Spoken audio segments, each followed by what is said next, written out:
There is a specific pull to the woods before sunrise. To reach the most remote areas, hunters hike for miles into the pitch black, intentionally seeking out a level of isolation that most people spend their lives avoiding. It is a landscape where the only expected observers are the animals. You sit in the silence, assuming you are the only one capable of complex thought. But that total seclusion is a double-edged sword. If you realize you aren't actually alone, you also realize you are entirely beyond the reach of help. In 2019, a hunter named Ethan headed into a 6,000-acre stretch of northern Michigan forest. 2 miles from camp, he noticed a disturbing change in the environment. The woods had gone completely silent. No birds, no squirrels, just the sound of his movement. Halfway to his tree stand, Ethan found a set of fresh, large human boot prints in the mud. They followed his exact path for nearly a mile, tracking his movements through the brush. Ethan climbed into his stand and waited for hours. Nothing appeared. No deer moved through the clearing, and the heavy silence of the morning never broke. Then he heard it, a single long whistle from somewhere in the distance. 5 minutes later it happened again, much closer.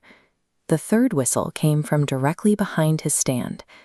Ethan slowly turned around to look at the trees behind him, but the woods were empty. When he looked straight down, he saw the truth.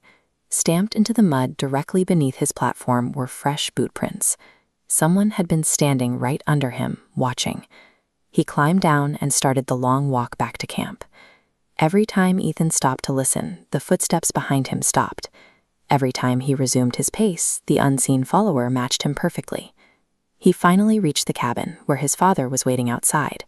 Before Ethan could speak, his father asked a single question. "Why were you whistling?" Ethan hadn't whistled a single time all day.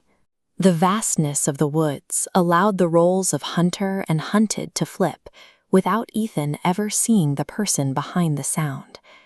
Caleb was tracking elk through the Montana mountains, navigating an area so remote that his only connection to the outside world was a handheld emergency radio. At dusk, his radio crackled to life. Through heavy static, a weak, broken man's voice began pleading for help. It was a channel that should have been empty, yet the cries for help were unmistakable.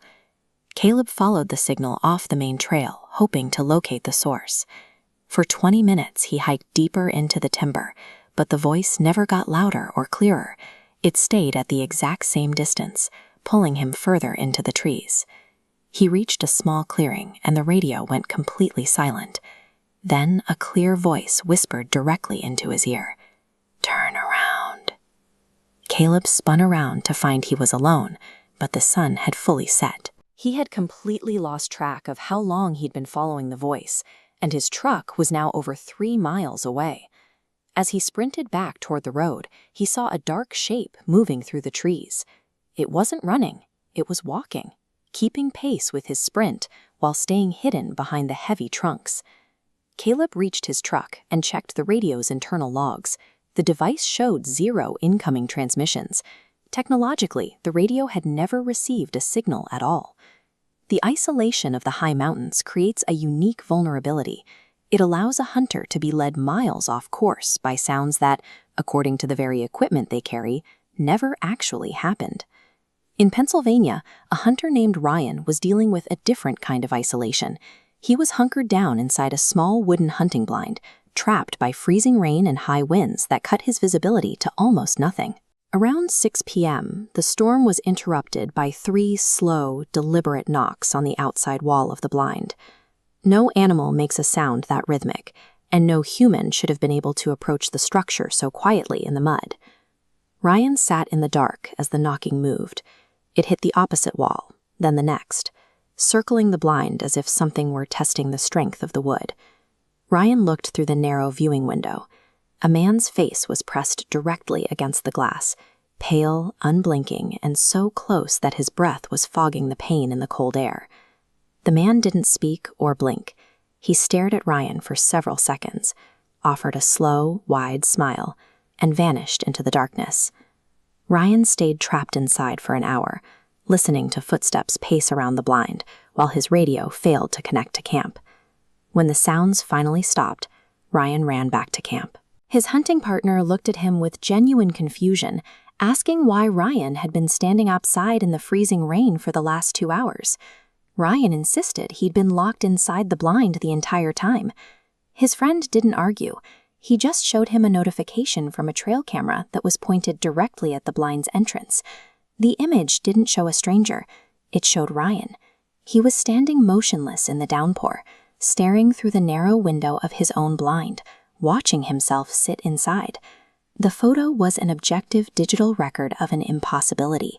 There was no second person caught on camera, only a version of Ryan that shouldn't have existed, standing in the rain. Hunters prepare for the elements and the animals, the dangers they can see and understand. But Ryan's trail camera documented a threat that cannot be outrun. The moment you realize that even when you are entirely alone, you can't trust what is standing right in front of you.